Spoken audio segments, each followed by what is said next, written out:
Aujourd'hui, on va se pencher sur un sujet pas glamour, mais intéressant au fait pour le business, les toilettes publiques et ambulantes. Alors, pourquoi ce business est rentable en Afrique? Sinon, je dirais, pourquoi est-ce que c'est une mine d'or? Franchement, si vous en avez les moyens et l'autorisation, je vous conseillerais de vous y lancer. Quand vous sillonnez les rues, je ne sais pas, moi, dans le pays où vous êtes, en tout cas, moi, ici au Sénégal, quand je sillonne certaines rues, je ne remarque pas des toilettes, au fait. Donc, ce qui fait que des fois, quand tu as des envies pressantes, tu es obligé de chercher un restaurant, encore que certains refusent, ou même une maison avec des gens que tu ne connais pas. Bref, tu es un peu perdu là. Il y a juste au fait un manque criard d'investiture sanitaire, surtout en zone rurale et périurbaine. Donc, l'accès à des toilettes décentes est un luxe pour beaucoup. Et de deux, vous savez, il y a un besoin croissant d'hygiène et d'assainissement. Avec l'augmentation de la population et de l'urbanisation, la demande pour des solutions sanitaires adéquates ne cesse de croître. De trois, c'est simplement une opportunité de créer son emploi et de générer des revenus. Et oui, parce que vous savez, ce business-là, il peut créer des emplois directs et même indirects, tout en contribuant au fait à l'amélioration des conditions de vie de la population. Vous savez, le continent africain, il regorge tellement de beaux pays qui sont favorables au tourisme. Je ne vais pas citer tous les pays que je connais favorables au tourisme, mais il y en a tellement. Donc, pourquoi je mets cette relation-là entre les toilettes publiques et le tourisme? C'est simplement parce que quand on a un quartier ou une ville propre, on va en fait inciter les gens à venir visiter ces villes-là. Mais imaginez que vous avez un service d'accueil qui est différent de belles hôtesses d'accueil. Ce sont des mouches d'accueil que vous avez. Franchement, est-ce que c'est vous-même là, vous serez content de partir visiter ce quartier ou cette ville-là? Pas du tout. Mais si vous avez des ruelles, des quartiers, des villes propres, ça va accroître aussi la venue des touristes. Maintenant, du point de vue touristique, j'en ai parlé, mais il y a aussi du point de vue sanitaire. Imaginez, les enfants sont tellement sensibles, ils sont tellement innocents, ils vont marcher dans la rue avec leur pain, en train de manger leurs sucettes, leurs bonbons, et une mouche vient se poser dessus. Mais attendez, mais ça c'est bonjour les maladies. Donc même les grandes personnes là, on tombe malade aussi à cause de l'insalubrité. Vous avez entendu parler de la fièvre typhoïde? Ça fait des ravages et des dégâts, et pas seulement pour les enfants, mais pour les adultes aussi. Donc franchement, l'avènement des mouches dues aux excréments ou bien les odeurs des urines séchées, ce n'est pas intéressant pour la santé aussi de la personne, d'accord? C'est vrai que ce n'est pas intéressant pour le visuel et pour l'odorat, mais aussi pour la santé de la personne. Donc sincèrement, avoir cette toilette-là, c'est une vraie mine d'or, d'accord? Donc maintenant que nous avons vu pourquoi est-ce que ce sera un business idéal et rentable, donc une vraie mine d'or, on va voir quel type de toilettes existe. Déjà, vous avez ce qu'on appelle les toilettes publiques fixes. Ce sont en fait des classiques que l'on peut trouver, par exemple, dans des gares, dans des marchés, dans des centres commerciaux, etc. Maintenant, est-ce que c'est populaire en Afrique? Bon, alors il y a aussi des toilettes ambulantes. Ça, ce sont en fait des cabines mobiles qui se déplacent au gré des événements et des besoins. Donc, c'est parfait pour tout ce qui est festival, marché en plein air, etc. Et ça, c'est pas mal. Vous avez aussi des toilettes sèches. En fait, pour ces toilettes-là, elles ne nécessitent pas d'eau courante. Et c'est idéal pour les zones rurales où l'accès d'eau est vraiment limité. Bon, après, ce genre-là, je ne suis pas sûre qu'il soit très populaire, du moins, je n'en ai pas tellement vu ici. Mais bon. Enfin, vous avez ce qu'on appelle des toilettes à compostage. C'est une solution écologique et durable pour la gestion des déchets qui peut même produire du compost utilisable en agriculture. Après, est-ce qu'on les retrouve facilement ici, ce genre de toilettes à compostage aussi? Là, c'est à vous de faire vos recherches pour pouvoir voir. Mais pour résumer, moi, je pense que ce qui serait plus idéal et plus facile à trouver, ce sont les toilettes ambulantes. On va voir pourquoi. Voyons comment cela fonctionne, quelle est la tarification, etc. En fait, le système de paiement, il est assez simple et accessible. Ce sont les jetons. ou les pièces de monnaie ou même les paiements mobiles. On a plusieurs paiements mobiles aujourd'hui, Wave, Orange Money, etc. Donc, pour ce qui est de l'entretien, il faut qu'il soit régulier et que le nettoyage soit rigoureux. C'est important. Imaginez si l'entretien n'était pas rigoureux. Bon, parce qu'il faudrait aussi penser à garantir une hygiène impeccable et une expérience agréable pour les utilisateurs. Vous n'allez pas laisser vos toilettes sales comme ça et les gens vont fuir. Hein. Et les prix doivent être abordables pour le public cible. Il faut trouver en fait le juste équilibre entre la rentabilité et l'accessibilité pour toucher le maximum de personnes. Vous pouvez aussi proposer des services supplémentaires pour plus de confort, tels que les papiers toilettes, les savons, les désinfectants. Ça peut être proposé comme option payante. Alors, comment mettre cela en place en Afrique, que ce soit en Côte d'Ivoire, au Sénégal, en Mauritanie, etc. Quel est le financement initial dont vous aurez besoin? C'est-à-dire combien coûtent ces toilettes-là? Et aussi, qu'est-ce que vous devez faire comme procédure initiale avant de pouvoir vous y lancer? Et quelle est la tarification idéale que vous pourriez faire par personne pour avoir vos clients? Donc, il y a plusieurs questions auxquelles nous allons répondre juste après mon générique. Et si c'est la première fois que vous êtes sur cette chaîne, je vous dis que vous êtes sur la chaîne Startup Déjanté. C'est une chaîne qui est dédiée aux entrepreneurs débutants qui donnent des conseils, des astuces, des tutos, des applications, idées de business à petit prix et rentable. Donc, restez sur la chaîne, abonnez-vous et je vous souhaite la bienvenue sur ma chaîne Startup Déjanté. Et moi, je suis Priska, la serial entrepreneur.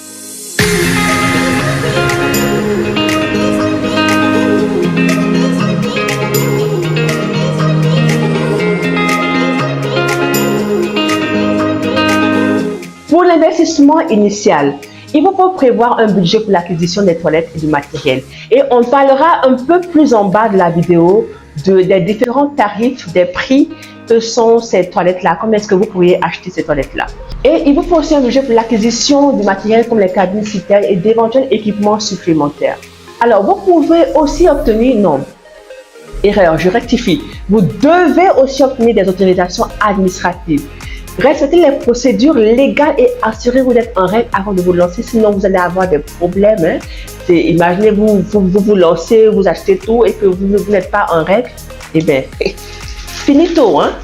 Alors, il vous faut aussi identifier des zones stratégiques d'installation et analyser les flux de population, les événements locaux, les besoins des communautés pour choisir les emplacements les plus pertinents. Notre objectif, c'est d'avoir un business rentable. Donc, ça sert à quoi de mettre votre toilette là quelque part où il n'y a pas de passage de flux de population, etc. Ça ne sert à rien. On veut un business rentable, donc il vous faut faire cette analyse-là avant de vous lancer. Maintenant, si besoin est, je précise si besoin est, vous devez recruter un personnel motivé qui a les mêmes visions que vous et surtout le former au procédé de nettoyage et de maintenance et d'accueil des clients. Les formations, vous pouvez en trouver sur le net. Le net, c'est une vraie mine d'or. Vous pouvez trouver des formations gratuites et intéressantes. Sinon, si vous voulez le faire vous-même, dans un premier temps, ce qui serait pas mal, formez-vous aussi. Vous devez aussi procéder à la mise en place d'une stratégie marketing et communication. Il vous faut faire connaître vos services, vos produits et services en utilisant les canaux de communication les plus adaptés à votre public cible, tels que les réseaux sociaux et les flyers. Les flyers, c'est très important parce que dans la rue, au moins, les gens ont le papier, ils savent que, écoute, dans tel endroit, il y a des toilettes publiques et ce serait pas mal. Maintenant, quels sont les conseils pour décoller? Je l'ai toujours dit et je le répète. Vous voyez ici dans cette vidéo-là, c'est une vidéo où j'offre un exemplaire à télécharger gratuitement d'études de marché. Parce que vous devez faire une étude de marché approfondie. Prendre le temps de comprendre les besoins et les habitudes et les attentes de votre public cible. C'est pourquoi c'est bien de faire cette étude de marché-là et de télécharger ce modèle-là pour pouvoir le faire avant de vous lancer.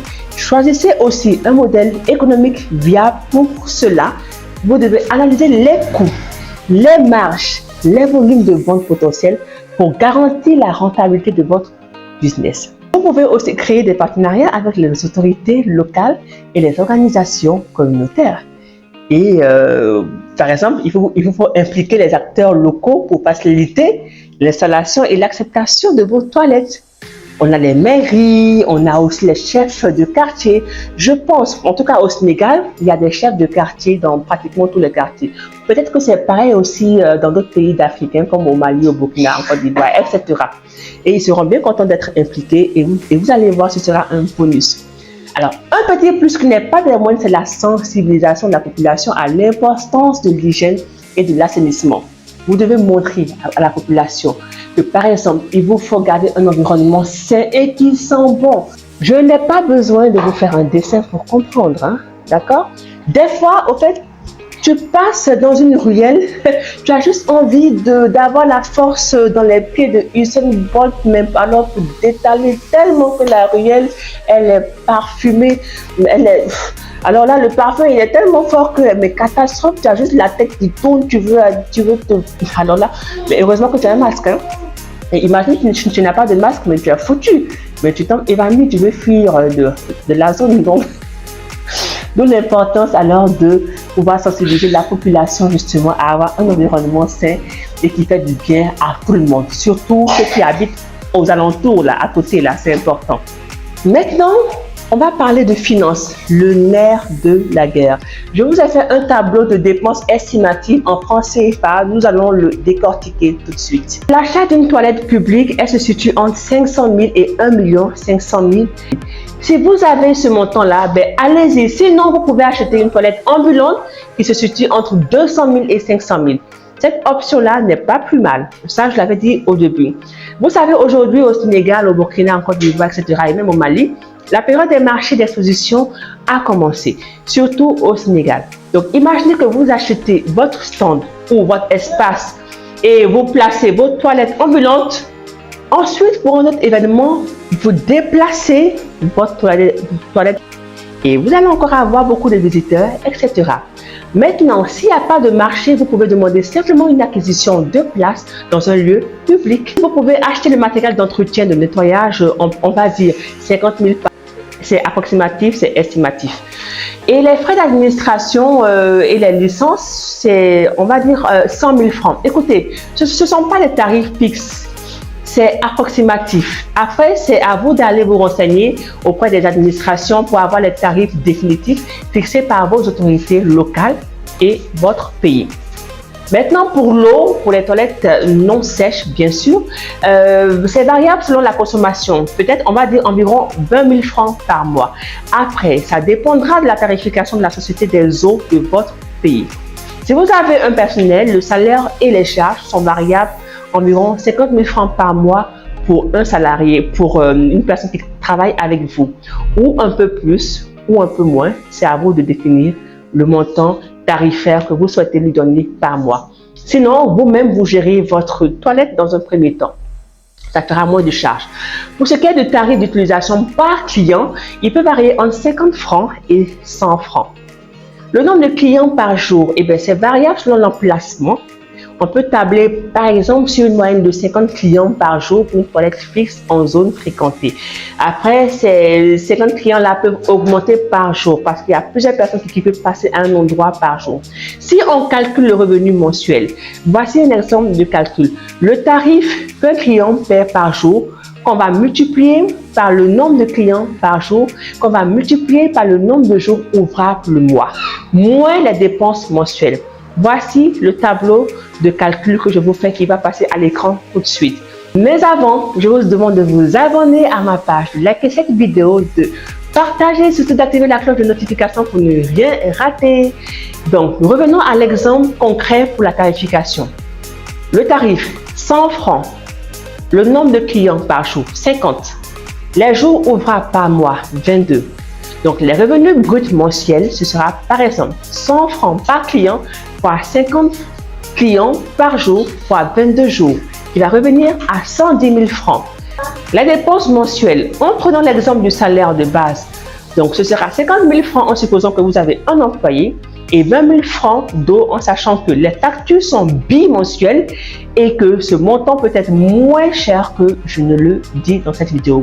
Donc le total va vous revenir à 70 000 francs. Donc le bénéfice net mensuel, ce sera le revenu brut mensuel moins les dépenses mensuelles, ce qui vous revient à 40 000 francs de bénéfice. Si vous n'avez pas d'employé, vous aurez plus, donc c'est-à-dire 90 000 francs de bénéfice. Si vous rajoutez les services supplémentaires comme le papier hygiénique, l'eau pour le lavage des mains, le savon, etc., vous pourrez augmenter ce bénéfice-là. Et donc, vous allez pouvoir vous retrouver facilement avec 200 000 francs le mois. Avec le bénéfice, vous pourriez acheter une deuxième toilette, ainsi de suite. Bref, cet exemple est en fait à titre indicatif et ne tient pas compte des revenus des services supplémentaires ni des variations de clientèle. Donc, il faudrait ajuster les calculs en fonction de votre situation spécifique. Alors, comment atteindre la rentabilité? C'est très simple. Je l'ai dit au début, il faut optimiser le taux de fréquentation, choisir des emplacements stratégiques et assurer la propriété et la sécurité des sanitaires. C'est important. Hein? Imaginez que vous mettez vos toilettes auprès des arrêts de bus. Je prends juste un exemple. Donc, mais attendez, le nombre de personnes qui fréquentent les arrêts de bus pour aller à l'école, au travail ou bien au marché, quand une envie pressante et la toilette est juste à côté, ça, ce sera rentable. Donc, négocier les prix d'achat et gérer efficacement vos stocks de produits d'entretien. Ça va vous permettre de dépenser moins. Proposer des services supplémentaires tels que la vente de savon, de gel, désinfectants, etc. Ça va accroître vos bénéfices par mois. Vous voyez, si vous avez les moyens d'opter pour le business des toilettes publiques, ambulantes ou fixes, franchement, ça va être rentable pour vous en Afrique. Maintenant, cela nécessite de faire une étude de marché approfondie, d'avoir une gestion rigoureuse et une stratégie marketing ciblée. Et en adoptant justement une approche responsable et durable, vous allez contribuer à l'amélioration des conditions sanitaires et aussi la création d'emplois, tout en générant des revenus. On n'a pas parlé du système d'évacuation, mais ça c'est un autre débat. Si vous souhaitez que j'en parle, dites-le moi en commentaire et ce sera l'objet de notre vidéo. Sur ce, je vous souhaite bonne réflexion et à bientôt.